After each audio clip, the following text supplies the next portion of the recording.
If there were ever a set of perfect colors, these Lukas Cryl Studio paints are the perfect color palette for me.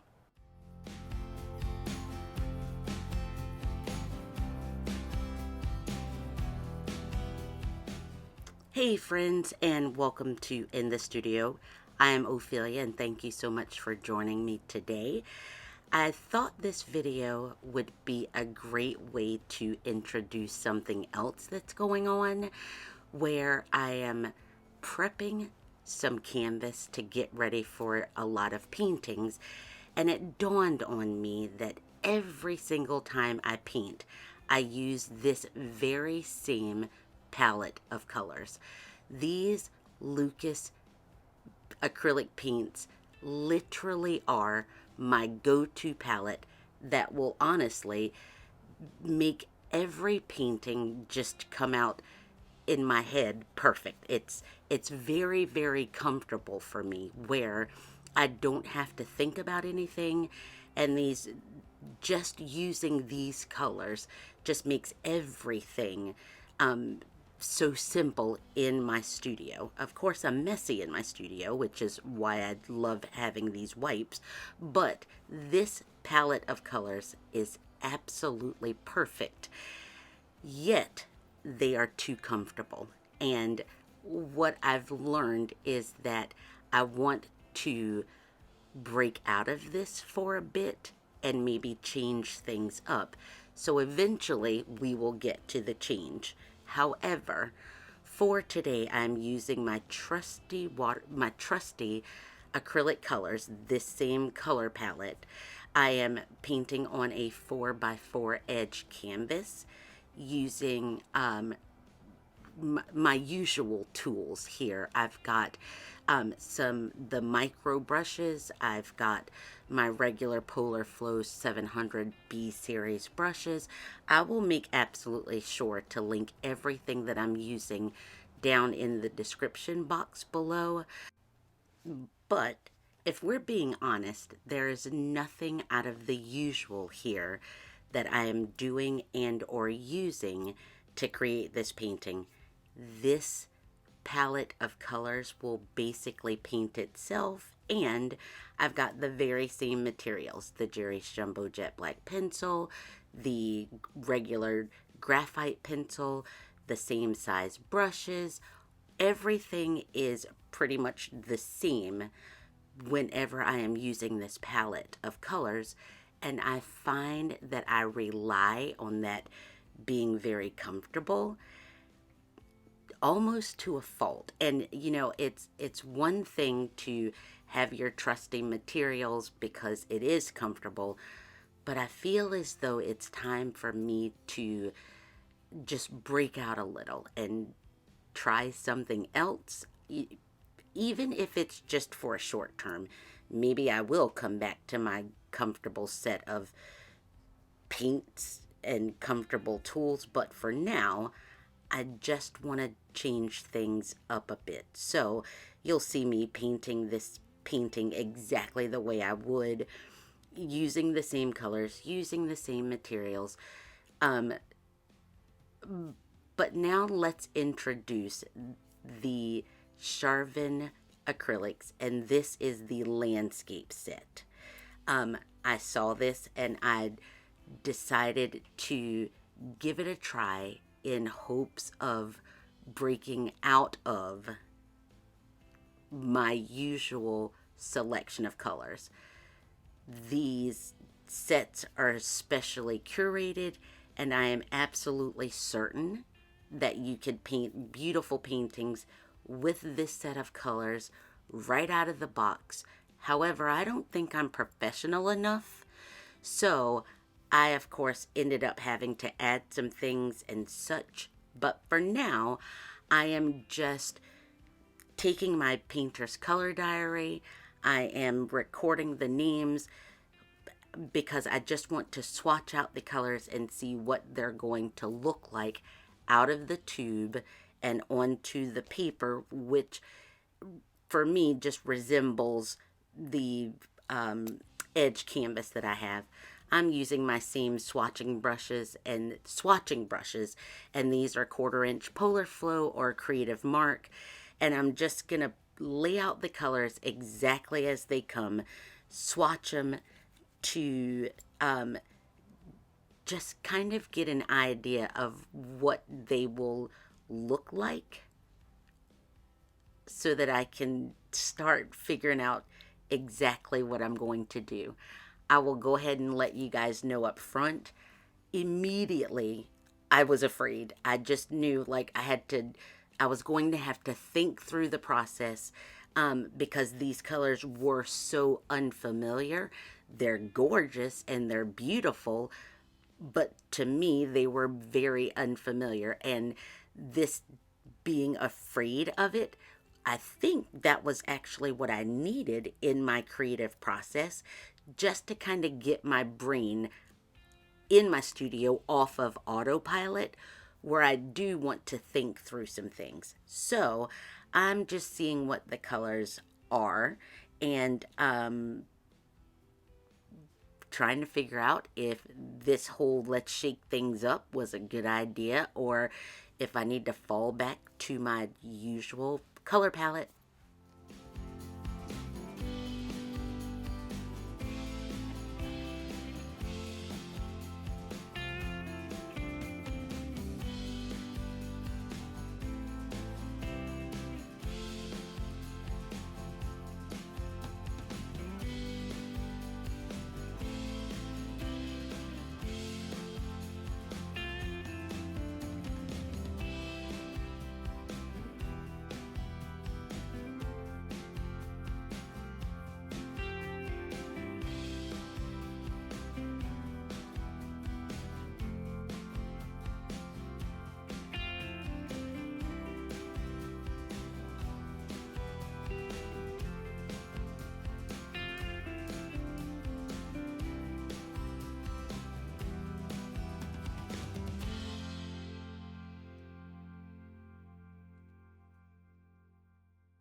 There really is no denying that all of these colors laid out together are absolutely stunning. This landscape set is, it's beautiful, and I do love the color selection by Charvin.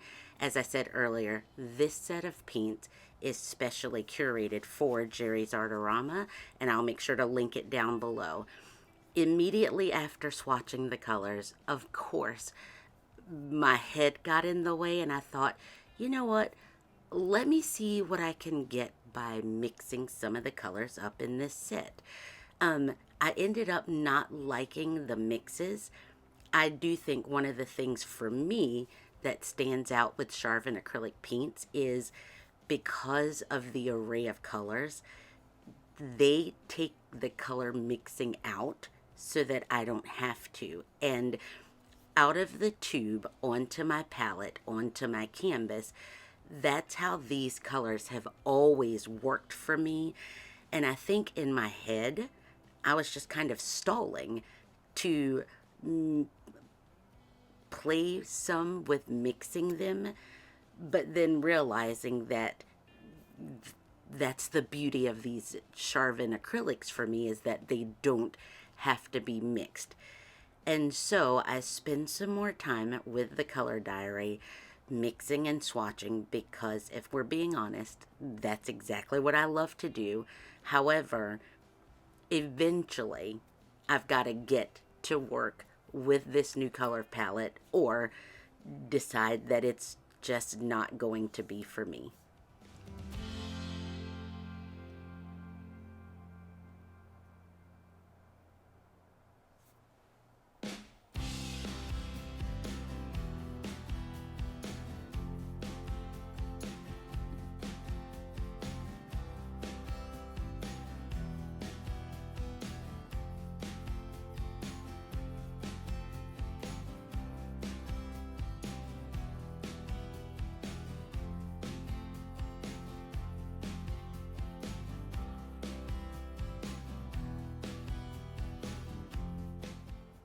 with all of the swatching done, I just grab my 4x4 inch, the edge canvas, and I get started. I did pull out my Lukas titanium white because I felt as though that one was more opaque, as the zinc white is mainly for mixing. And just playing around. At this point, I'm still staying pretty safe, just kind of putting the colors there, just playing it safe. And am I thinking hard? You bet I am, because this is totally different. These colors are stunning. And I just kind of sat with it for a while. One thing that I automatically know I never do is dry things with a heating tool when I'm painting. I just kind of let things go and dry naturally. But this time I was really curious as to, getting in that base layer of background and then drying it really quick and then right on to more color. And this is definitely going to be a landscape. I love making abstract landscapes. Just kind of experimenting with and seeing what the colors look like on said canvas. And things were going okay, but it still just did not feel so great. Like, I loved how it looked, but then I kept second guessing, which again, I'm certain this is all a part of trying something new and doing something for the first time. But for whatever reason, I just could not get it the way that I wanted. And I pulled out that heat tool again, and then I decided that we're just gonna wipe out that entire part, which Gesso's my friend, and it totally allows me to just take back what I don't like on something and start over again, which is the beauty of it all. It's not like anything will be lost if I try this new landscape set or new palette of colors. So, I just say we sit back, relax, and watch Ophelia drive the struggle bus, because that's exactly what this felt like.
I am not sure of what it was that I could not get to work. And luckily, I did not have any hard rules on what I could use. So I did kind of slip into some familiar where I ended up, and this was just the burnt umber that I used, where I just took it away and tried something else. But then I I went back for my trusty Paynes gray to add to the bottom of this, where I initially tried to use that burnt umber in a way. And I was hoping that by adding one familiar, things would start to go well. But nope, I ended up completely painting over the entire thing. And here's to new beginnings.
In my first attempt, I pulled out my Lukas acrylic Paynes gray, but then I remembered I had a blue shadow in Charvin, and that's a color that is really similar to me to that Lukas Paynes gray. So I thought I'd give it a go with that color as my dark, and I'm really loving how this is turning out.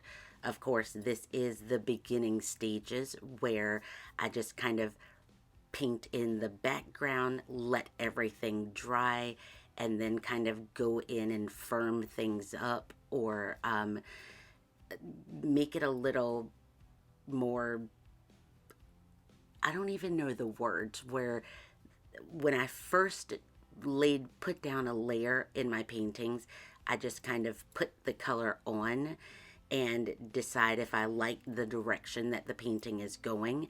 And then once everything is there, I will let everything dry and then go in again and kind of deepen things up, because I guess the first time is almost like a first pass at it. So now that I'm liking how things are going, I'm just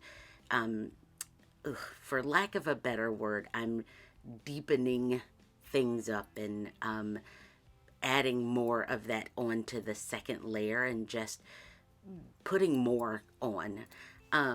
Once that all dries, and remember, I don't usually use a heat tool, and that's why in my studio I'm usually working on a couple of things at once.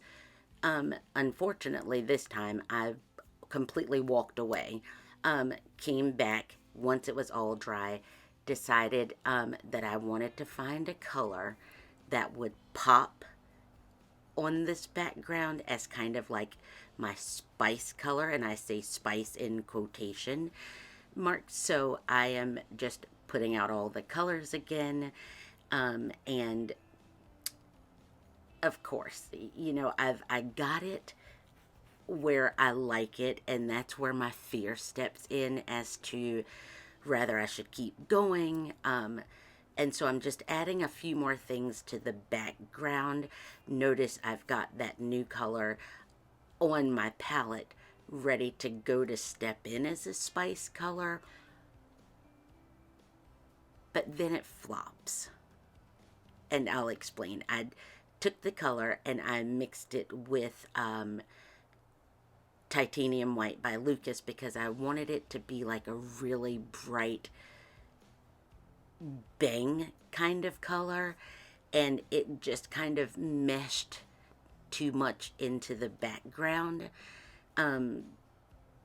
So I have to go back to the thinking of it all, and I grabbed this new saffron color instead of the first color I had was like I'll make sure to list it in the description.